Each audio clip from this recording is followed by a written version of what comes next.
I never thought I'd be grateful for installing security cameras around my pool, but those cameras ended up being the star witnesses in what became known as Cementgate, the scandal that rocked our quiet suburban community of Pine Grove Estates. My name is Emily Carter, and this is the story of how our Homeowners Association president's vendetta against my unauthorized pool renovation turned into felony charges, media frenzy, and an unexpected twist no one saw coming. It all started last spring when I decided to update my backyard pool. The original 1990s design was showing its age, and after a particularly successful year at my architectural firm, I finally had the funds to give it a proper facelift. I followed every protocol in our HOA handbook to the letter, submitted detailed plans, included material samples, and even created a 3D rendering to show the minimal visual impact from the street. The renovation would modernize the tile work, add safety features, and install energy-efficient equipment. Nothing outrageous, just tasteful updates. The plans sailed through the initial HOA review board meeting with 4 out of 5 members voting in favor. The only dissenting vote came from Karen Wellington, our newly elected HOA president. I should have recognized the warning signs when she spent 15 minutes arguing that the proposed aqua tiles were too flashy for our traditional neighborhood. But I had majority approval, so I scheduled the work to begin the following month. That's when the letters started arriving. First, it was a notice about my grass being 2 inches too tall. Then came a warning about my mailbox being insufficiently reflective. When I installed a security camera doorbell, which was explicitly permitted in our HOA guidelines, I received a citation for surveillance equipment visible from the street. Each letter was signed with Karen's signature, complete with a little smiley face that somehow made it feel more menacing. The pool renovation began on schedule, and that's when Karen really ramped up her campaign. She would park her white Mercedes SUV across the street every morning, photographing the workers and taking notes on her iPad. When I confronted her, she smiled sweetly and said, "Oh, I'm just documenting all the violations for our monthly meeting, dear. Someone has to maintain our community standards." I tried to be reasonable. I invited her to inspect the work up close, offered to show her the approved plans again, and even suggested we discuss her concerns over coffee. Her response? "I don't fraternize with rule breakers. It sets a bad precedent." Mind you, this was the same woman who had somehow gotten approval for a giant flamingo-shaped topiary in her front yard. The renovation was nearly complete when I received an emergency notice from the HOA. According to Karen, an anonymous concerned resident had reported that my pool's new depth markers were in Comic Sans instead of the traditional Times New Roman, specified in Section 7.3.2 of the pool guidelines. Spoiler, there was no such font specification. The notice demanded I cease all work immediately pending a special review session, which couldn't be scheduled for another 6 weeks due to procedural requirements. I'll admit, I lost my cool a bit at that point. I marched over to Karen's house, guidelines in hand, ready to point out that there was no such font rule anywhere in the documents. She opened her door wearing a tennis outfit and holding a glass of white wine, though it was barely 11 a.m. "Oh, Emily," she said, examining her perfectly manicured nails. "I was just about to call you. The board has received several more complaints about your little project. I'm afraid we'll have to add those to the review agenda as well." That's when I noticed she had a copy of the HOA guidelines on her entry table, and it looked significantly thicker than mine. When I asked about the discrepancy, she just smiled and said, "This is the president's copy. It has all the amendments that haven't been formally distributed yet. We have to maintain some executive privileges, don't we?" I left her house seething, but determined to handle this professionally. I emailed the entire HOA board requesting an emergency meeting to address these issues. 3 board members responded sympathetically, apparently unaware of these supposed amendments. We scheduled a meeting for the following week, much to Karen's obvious displeasure when she was copied on the confirmation email. The night before the meeting, I was working late in my home office when I heard the distinct sound of a truck backing up outside. At first, I thought nothing of it, until I heard voices in my backyard. Looking at my security camera feed, I couldn't believe what I was seeing. A cement truck was parked in the alley behind my house, and there was Karen in her designer workout gear, directing 2 very confused-looking workers toward my pool. I grabbed my phone and started recording as I ran downstairs, but I was about to learn that sometimes karma works in mysterious and deeply satisfying ways. Karen was so focused on supervising her midnight cement delivery that she failed to notice 3 very important things: the unmarked police car parked down the street conducting a routine patrol, the fact that she'd triggered my new security floodlights, and most importantly, that she was standing on the exact spot where my pool contractor had carefully marked a major underground power line. What happened next would change our neighborhood forever, though not in the way Karen had planned. The next few minutes were pure chaos.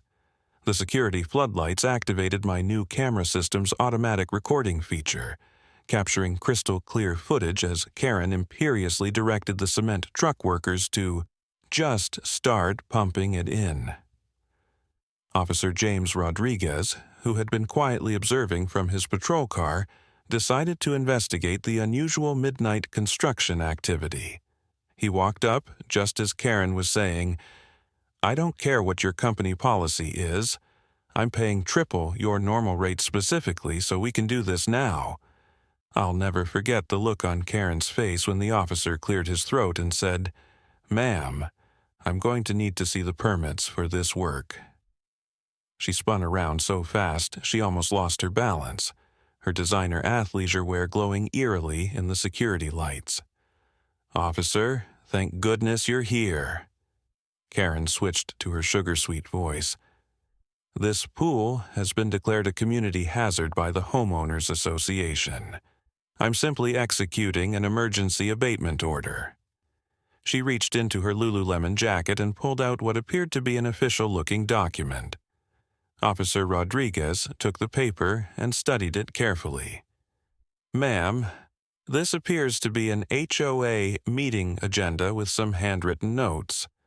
That's not a legal permit for construction work, especially not at midnight on someone else's property." That's when I decided to speak up. "Officer, I'm the homeowner, and I definitely didn't authorize this." I held up my phone to show I'd been recording everything. The cement truck workers looked relieved and quickly started packing up their equipment. Karen's face went through an impressive range of emotions before settling on righteous indignation. "This is a private community matter. You have no jurisdiction here," she snapped, stamping her foot. Officer Rodriguez remained calm. "Ma'am, attempting to pour cement into someone's pool without their permission could constitute several criminal offenses, including attempted vandalism and criminal mischief. I'm going to have to ask everyone to provide identification." Karen's response was to turn to the cement truck workers and screech, "I'll sue your company if you leave.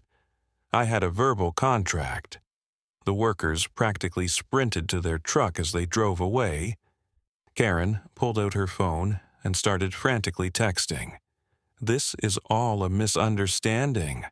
I'm contacting our HOA attorney right now." That's when we all heard a loud crackling sound, followed by a pop and the smell of burning plastic.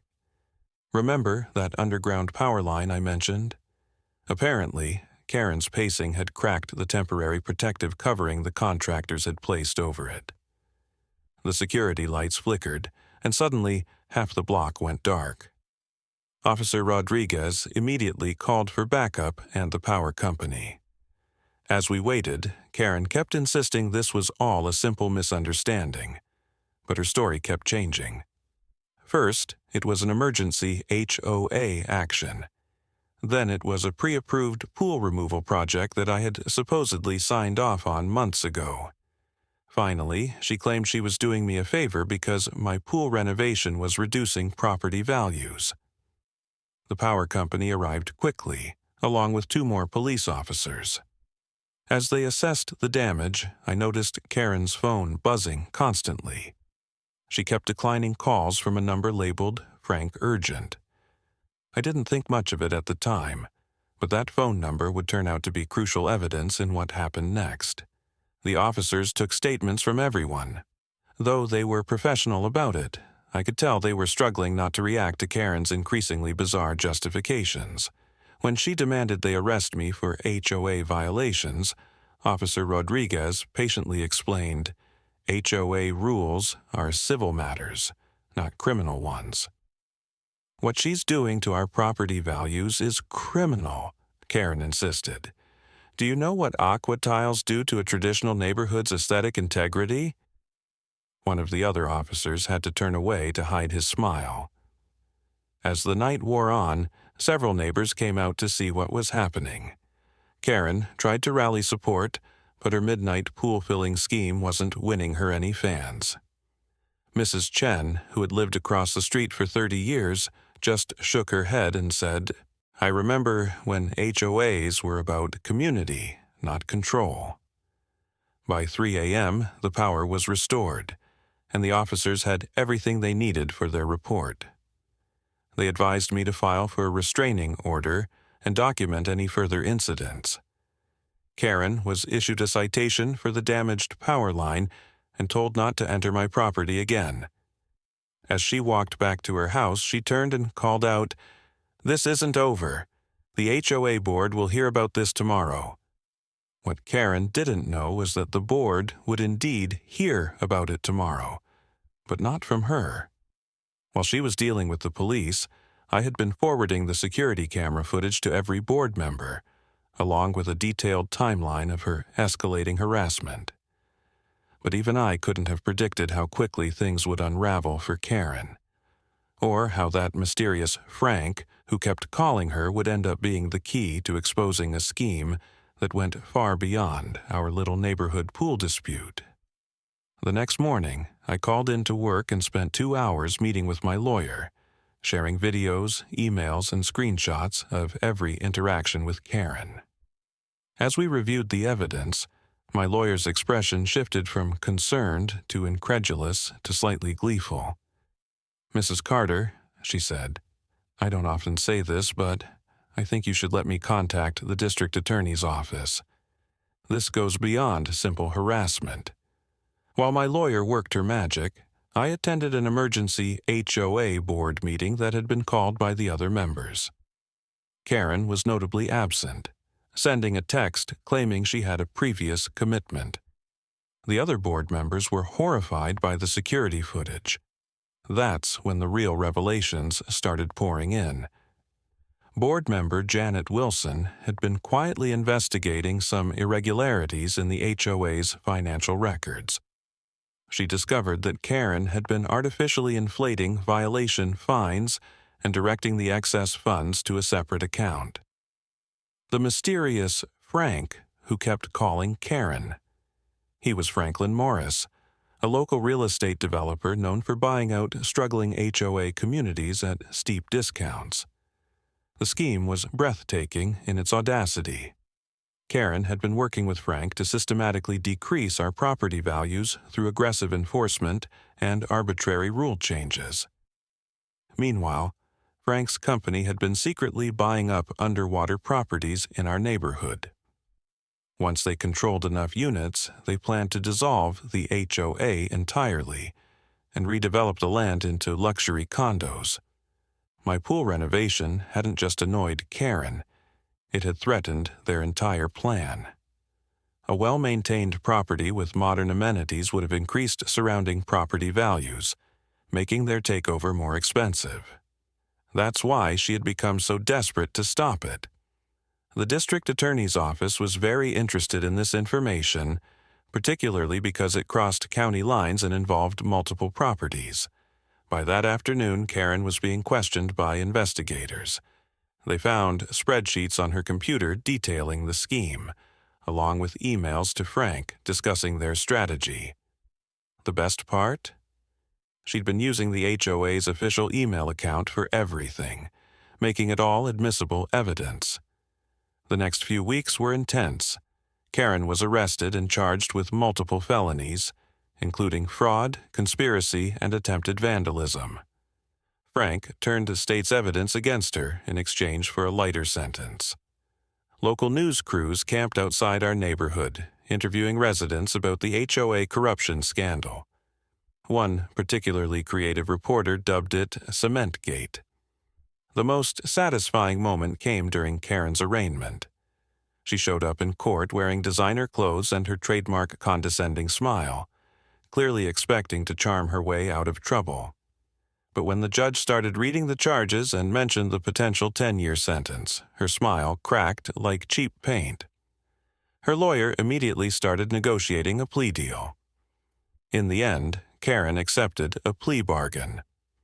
2 years in prison, substantial fines, and she had to pay restitution to all the homeowners she'd fraudulently fined.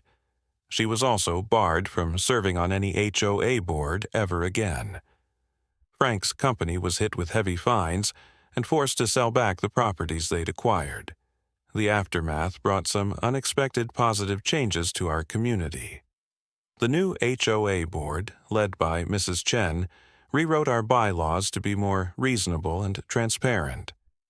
All financial records are now publicly accessible to residents, and fines must be approved by a committee rather than any single board member.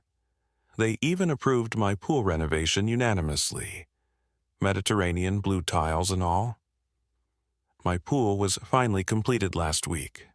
To celebrate, I hosted a neighborhood pool party. As I watched kids splashing in the water and neighbors chatting on the new deck, Mrs. Chen raised her glass in a toast. To Emily, she said, who reminded us that sometimes fighting back is the best way to bring a community together. I couldn't help but smile when someone suggested we should add a small plaque by the pool commemorating the incident. The proposed text, "This pool survived Cementgate, HOA Karen, and corruption, and so did we." The last I heard, Karen is adjusting poorly to prison life. Apparently, she tried to start an inmate advisory committee to regulate the color of prison uniforms. It didn't go over well. The guard who told me this story mentioned that her fellow inmates now call her HOA Karen and have unanimously voted to reject her proposed changes to the exercise yard rules. As for me, I'm enjoying my beautiful new pool, secure in the knowledge that my security cameras are always recording, just in case any other HOA presidents get creative ideas about midnight construction projects. Sometimes the best revenge isn't just about winning. It's about making sure positive change comes from the victory. Though I have to admit, knowing that Karen's designer athleisure wear has been replaced by an orange jumpsuit does add a certain satisfaction to my morning swims.